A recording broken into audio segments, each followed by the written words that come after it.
இப்ப நம்முடைய தமிழக முதலமைச்சர் என்ன சொல்றாங்கன்னா, தென் மாநிலங்கள் பாதிக்கப்படுது. அத வச்சு அரசியல் பண்ணாங்க. என்ஆர்சி கொண்டு வரும்போதுமே அத வச்சு பிரச்சனை பண்ணாங்க. இன்னைக்கு நம்ம 8 கோடி மக்கள் இருக்கிற நமக்கே 31 தொகுதிகள். பேசுறத எல்லாம் வச்சு பார்த்தீங்கன்னா, எல்லாம் ட்ரோல் பண்ண ஆரம்பிச்சுட்டாங்க. ஒரு தமிழக முதலமைச்சர் அதக்கூட மக்கள் யாருமே நினைக்காம, நீங்க சொல்றத வச்சு கேலி கிண்டல் பண்ணிக்கிட்டு இருக்காங்க. ரொம்ப ஆபத்தான மசோதா அப்படின்னு சொல்லியிருக்காரு. இதுல ஆபத்து என்ன இருக்குன்னு சொல்லிட்டு வெங்கடேஷ் அவர்களுமே சொல்லலாம்.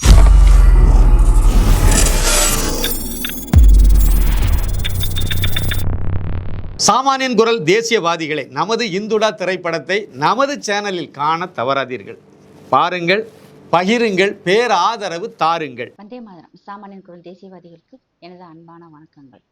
நம்முடைய தமிழக முதலமைச்சர் டெய்லி ஒவ்வொரு கலர் கலராக காமெடி பண்ணுறது, நிறைய குரலி வித்தையும் காமிச்சிக்கிட்டு இருக்காரு. எப்படின்னு சொல்லி பார்த்தோம்னா, இப்போ பாராளுமன்றத்தில் டீலிமிட்டேஷன் கொண்டு வர போகிறாங்க. அதாவது அதாவது மக்கள் தொகையின் அடிப்படையில் இருக்கும் தொகுதிகளை எக்ஸ்டெண்ட் பண்றாங்க. கிட்டத்தட்ட 850 தொகுதிகளாக மறுசீரமைப்பு செய்றாங்க. இது உண்மையிலே ரொம்ப நல்ல விஷயம். ஏன்னா 1949ல இருந்த மக்கள் தொகையை விட இன்னைக்கு கூடுதலாக தான் இருக்கிறாங்க. அன்னைக்கே பார்த்தோம்னா 489 தொகுதிகள் இருந்துச்சு. அதுக்கப்புறம் 2004ல தான் 543 தொகுதிகள் கொண்டு வந்தாங்க. இப்ப பார்த்தோம்னா மக்கள் தொகை 140 கோடி மக்கள் தொகை இருக்காங்க. அப்ப அதுக்கு ஏத்த மாதிரி தொகுதிகள் எக்ஸ்டெண்ட் பண்ணணும். இதனால பார்த்தோம்னா எந்த மாநிலத்துக்கும் யாருக்குமே எந்த விதமான பாதிப்புமே இல்லை. இப்ப நம்முடைய தமிழக முதலமைச்சர் என்ன சொல்றாங்கன்னா, தென் மாநிலங்கள் பாதிக்கப்படுது, தமிழகம் வஞ்சிக்கப்படுது. அது ரொம்ப, அதாவது எப்படி சொல்றதுன்னா, எத ஒரு மத்திய அரசு என்ன திட்டம் கொண்டு வந்தாலுமே அதை உடனே எதிர்க்கணுங்கிறது ஒரு எழுதப்படாத ஒரு கொள்கையாகவே இன்னைக்கு ஆளும் அரசாங்கம் இருக்குது. நமக்கே நல்லா தெரியும். சிஏஏ பிரச்சனையில பார்த்தோம்னா, அந்த சட்டம் கொண்டு வரும்போது எவ்வளவு பிரச்சனை பண்ணாங்க.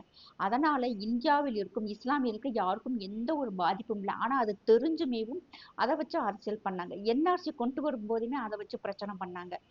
வேளாண் திருத்த சட்டம் கொண்டு வரும்போதுமே அதையும் வச்சு பிரச்சனை பண்ணாங்க. ஆர்டிகல் 370 சட்டம் கொண்டு வர போகும்போதே இஸ்லாமியர்கள் நசுக்கப்படுறாங்க, பிதுக்கப்படுறாங்கன்னு சொல்லிட்டு அதையும் ஒரு பிரச்சனை பண்ணாங்க. எந்த திட்டம் மத்திய அரசு கொண்டு வந்தாலுமே அது வேண்டாம் அப்படிங்கிறது தான் இவங்களுடைய கொள்கை அண்டு கோட்பாடாகவே இருக்கு. சமீபத்துல கொண்டு வரப்பட்ட எஸ்ஐஆர் திருத்த சட்டத்தின் போது கூட பார்த்தோம்னா நமக்கே தெரியும். அதனால பார்த்தோம்னா இஸ்லாமியர்களுடைய ஓட்டே பறிபோச்சு அப்படின்னு சொல்லிட்டு அப்படி துடிச்சாங்க. பட் இன்னைக்கு பார்த்தோம்னா எந்த ஒரு சத்தம் இல்லாம, எந்த ஒரு பிரச்சனையுமே இல்லாம நல்ல முறையில நம்ம தமிழ்நாட்டிலேயே கூட எஸ்ஐஆர் பணிகள் நிறைவு செஞ்சு முடிச்சிட்டாங்க. முடிச்சதுக்கு பிறகுமே பார்த்தோம்னா எந்த ஒரு பிரச்சனையும் இல்லை. செத்தவங்க அதாவது டபுள் என்ட்ரி இருக்கிறவங்களுடைய ஓட்டுகள் மட்டும்தான் போச்சு. மற்றபடி உயிரோடு இருக்கிறவங்க அத்தனை பேருடைய ஓட்டுகளுமே இருக்கு. இதுதான் உண்மை. இப்ப எதை வச்சுட்டு அரசியல் பண்ணலான்னு பார்த்துக்கிட்டு இருக்காங்க. இன்னைக்கு பார்த்தோம்னா ஒரு தோல்வி பயம், அந்த ஒரு வாய்ஸ்லயே பார்க்கும்போதே நமக்கே தெரியுது. ஒரு மாதிரி நடுக்கம் அதெல்லாம் இருக்கு. ஆனா இந்த முறை பார்த்தோம்னா மத்திய அரசு கொண்டு வந்திருக்கிற இந்த தொகுதி மறுவரை நல்ல ஒரு விஷயம். ஏன்னா மக்கள் தொகை இருக்கிற இடத்துல ஒரு எம்பி கிட்டத்தட்ட ஒரு 10 லட்சம் இருக்கக்கூடிய மக்கள் தொகையை அவங்களால கண்டிப்பாக எல்லா நலத்திட்டங்களும் கொண்டு போய் சேர்க்க முடியாது. அவங்க அத்தனை பேரையுமே போய் பார்க்க முடியாது. இதுவே இப்ப நமக்கு 39 சீட்டு இருக்கு. அடுத்த மறுசீரமைப்பு செஞ்சுட்டாங்கன்னா கண்டிப்பாக ஒரு 10 20 சீட்டு கூடத்தான் செய்யும். அப்ப கிட்டத்தட்ட தமிழ்நாட்டுக்கு மட்டும் பார்த்தோம்னா 60 சீட்டுகள் வந்துடும். இதே பார்த்தோம்னா ஒவ்வொரு மாநிலத்துக்கும் உத்தரப்பிரதேசத்துக்கு 80, அவங்களுக்கு ஒரு 50% கூடுதா 120 வரும். இன்னைக்கு நம்ம 8 கோடி மக்கள் இருக்கிற நமக்கே 31 தொகுதிகள். ஆனா இன்னைக்கும் 25 கோடி மக்கள் தொகை கொண்ட உத்தரப்பிரதேசத்துல வெறும் 80 சீட்டு தான். ஆக்சுவலா பார்த்தா அவங்க தான் எங்களுக்கு தொகுதி பத்தல, எங்களுக்கு கொடுங்கன்னு கேட்கணும். 25 கோடி மக்களுக்கு அங்க இப்போ வரைக்குமே பார்த்தோம்னா 130 தொகுதிகள் இருக்கணும். ஆனா வெறும் 80 சீட்டு மட்டும்தான் இருக்கு. ஆனா இங்க நமக்கு பார்த்தோம்னா 8 கோடி மக்களுக்கே 39 சீட்டு இருக்கு. அதனால இது வட மாநிலங்களுக்கு மட்டுமே அதிகமாக சீட்டு ஒதுக்கிடுவாங்க அப்படின்னு சொல்றது தவறான குற்றச்சாட்டு. மக்கள் தொகையின் அடிப்படையில் இப்ப நம்ம தமிழ்நாட்டுல மக்கள் தொகை கூடியிருந்தாங்கன்னா கண்டிப்பாக நம்ம தமிழ்நாட்டுக்குமே சீட்டு கூடுன்னு தான் சொல்றாங்க. எந்த இடத்துலயுமே குறையும் சொல்லவே இல்லை. அப்புறம் இன்னொன்னு நம்முடைய தமிழக முதலமைச்சர் என்ன சொல்றாங்கன்னா, சாமானியன் குரல் தேசியவாதிகளை நமது இந்துடா திரைப்படத்தை நமது சேனலில் காண தவறாதீர்கள். பாருங்கள், பகிருங்கள், பேராதரவு தாருங்கள். அந்த இதுல என்ன விஷயங்கள் சொல்லியிருக்காங்கன்னு தெரியல அப்படிங்கிறாங்க. தெரியலன்னு சொன்னா முதல்ல நீங்க கேட்டு தெரிஞ்சுக்கங்க. மக்கள், அதாவது எதிர்கட்சிகளுக்கு மத்திய அரசாங்கம் டைம் கொடுக்குறாங்க.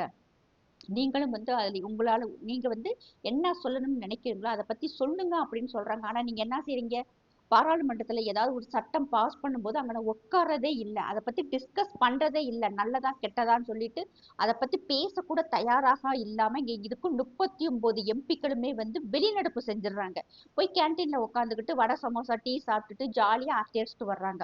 நீங்க உள்ள பார்லிமெண்ட்ல உட்கார்ந்தாலுமே வந்து பாஜக என்ன சொல்றாங்கன்னு சொல்லி காது கொடுத்து கேட்கறதே இல்ல. கத்துறது. இதனாலே பார்த்தோம்னா மக்களுக்கு இன்னைக்கு இருக்கும் ஆளும் திமுக அரசாங்கத்தின் எம்பிக்கள் மேல வந்து கடுமையான அதிருப்தி தான் இருக்கு.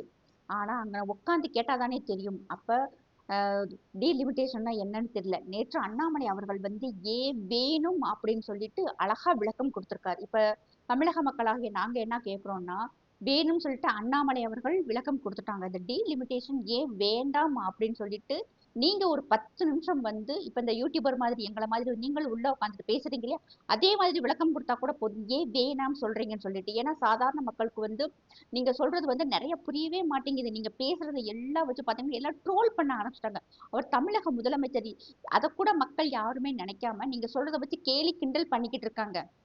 ஆமா. இந்த காரணத்துக்காக தான் டீலிமிட்டேஷன் வேணான்னு சொல்றேன்னு சொல்லிட்டு, நீங்க ஒரு 10 நிமிஷம் கூட பேசுங்க. விவரமா சொல்லுங்க. மக்கள் ஏத்துக்குருவாங்க இல்லையா? அத விட்டு போட்டு, நாளைக்கு வந்து எல்லாரும் வந்து கருப்பு கொடிய வந்து வீட்டுல ஏத்துங்க. கருப்பு கொடிய புடிச்சுட்டு தெருவுல நடங்க அப்படின்னு சொல்றீங்க. தமிழக மக்கள் எல்லாரும் தெருவுல வந்து இறங்கி போராட்டம் பண்ணுவாங்கன்னு சொல்றீங்க. எந்த தமிழக மக்கள் உங்கள்ட்ட சொன்னோம்? நாங்க இந்த வெயில்ல வந்து தெருவுல வந்து உட்காந்து போராட்டம் பண்றோம்னு சொல்லிட்டு, நீங்க, உங்க குடும்பம், உங்க பொண்டாட்டி, பிள்ளை, பேரன், பேத்தி அத்தனை பேர் முதல்ல தெருவுக்கு வந்து நீங்க தெருவுல உட்காந்து தமிழக மக்களுக்காக நீங்க போராடுங்க. அதுக்கப்புறம் மத்த தொண்டர்கள் வருவாங்க. அதுக்கப்புறம் தமிழக மக்கள் வந்து தெருவுல வருவாங்க. அடிக்கிற வெயில்ல அவன் அவன் வீட்டுக்குள்ள வீட்ல இருந்து வெளிய போகாம கிடைக்க, நீங்க கூசாம வந்துகிட்டு தமிழக மக்கள் வெயில்ல வந்து உட்காருங்கன்னு சொல்லிட்டு நீங்க பேசிக்கிட்டு இருக்கீங்க. கருப்பு கொடியில யார் இங்க ஏத்துறதுக்கு ரெடியா இல்ல. இன்னொன்னு இந்த தொகுதி மறுசீரமைப்பு வந்துச்சுன்னா, கண்டிப்பாக பெண்களுக்கு வந்து 33% இட ஒதுக்கீடு கிடைக்கும். இது வந்து மிகவும் நல்ல விஷயம். சட்டமன்றத்திலயும் சரி, பாராளுமன்றத்திலயும் சரி 33% பெண்களுக்கு வந்து இட ஒதுக்கீடு கிடைக்கும். அந்த சட்டத்தையுமே வந்து பாஸ் பண்ண போறாங்க. இது நல்ல விஷயம் தானே! பெண்களும் வந்து ஆட்சியில பங்கெடுத்துக்கிட்டா நிறைய நல்ல விஷயங்கள் நடக்கும் இல்லையா? அப்ப அதை ஏன் நீங்க தடுக்குறீங்க? அப்ப பெண்களுக்கு வந்து நாங்க பாதுகாப்பு குடுக்குறோம். பெண்கள வந்து நாங்க தூக்கி பிடிக்கிறோம் அப்படின்னு சொல்றது எல்லாமே பொய்யா? நீங்க ஆமா பெண்களுக்கு வந்து நாங்க 33% இட ஒதுக்கீடு நாங்க குடுக்குறோம்னு சொன்னா, நீங்க இந்த சட்டத்த முதல்ல வந்து ஆதரிக்கணும். இன்னொன்னு டீலிமிட்டேஷன் பண்ணிட்டு தொகுதி அதிகமாயி இப்ப 60 எம்பிக்கள் தமிழ்நாட்டுக்கு வந்தா உங்களுக்கு நல்லது தானே!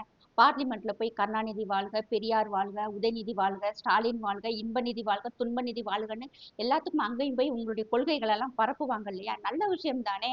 இதுக்கு எதுக்கு வேண்டான்னு சொல்றதுல எந்த விதமான அர்த்தம் இல்ல. நீங்க தைரியமாக, உண்மையாக எங்க தமிழக மக்களுக்கு விளக்கம் கொடுக்க வேண்டியது நம்மளுடைய முதல்வருடைய கடமை. நீங்க தயவு செய்து போடுங்க. இன்னொன்னு பார்த்தோம்னா, அந்த வெங்கடேஷ் அந்த ஆளெல்லாம் கிட்டத்தட்ட மக்கள் எல்லாம் பார்த்து ஒரு 2 வருஷம் ஆயிருக்கும். அந்த பாராளுமன்ற எலெக்ஷனுக்கு ஓட்டு கேட்க வந்ததோட சரி.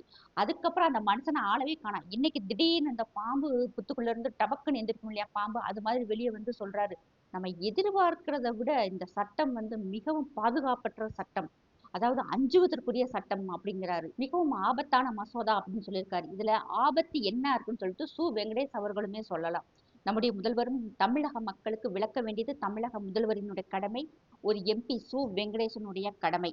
அத விட்டுட்டு குரலி வித்த காமிக்கிற வேலையெல்லாம் கண்டிப்பாக பண்ணாதீங்க. இதெல்லாம் மக்கள் வந்து ரசிக்க மாட்டேங்கிறாங்க. தமிழக மக்களுக்கு வந்து நம்ம ஒண்ணு நல்லா நம்ம கண்டிப்பா புரிஞ்சுக்கணும்.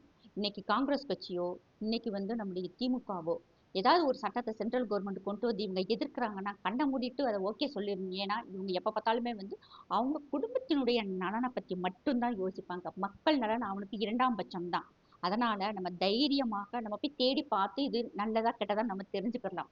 நம்முடைய முதல்வர் வந்து இதுக்குண்டான விளக்கத்த குடுக்க மாட்டாரு. யூடியூபர் மட்டும் உள்ள உட்கார்ந்து தான் பேசிட்டு இருப்பாரு. இன்னொன்னு பார்த்தோம்னா, இவர் மட்டும் இந்த ஒரு விஷயம் வரலாற்று சிறப்புமிக்க ஒரு மசோதா தான். இது எந்த மாற்று கருத்துமே இல்ல. மற்ற எல்லா மாநிலமும் பார்த்தோம்னா சைலண்டா போய்க்கிட்டு இருக்கு. கேரளா பார்த்துக்கங்க, பாண்டிச்சேரி பார்த்துக்கங்க, ஹிமாச்சல் இவங்களுடைய ஆட்சி புள்ளி கூட்டணியில இருக்கக்கூடிய காஷ்மீர் ஆகட்டும், கர்நாடகா, தெலுங்கானா அவங்க கூட இத பத்தி வாயே தொறக்கல.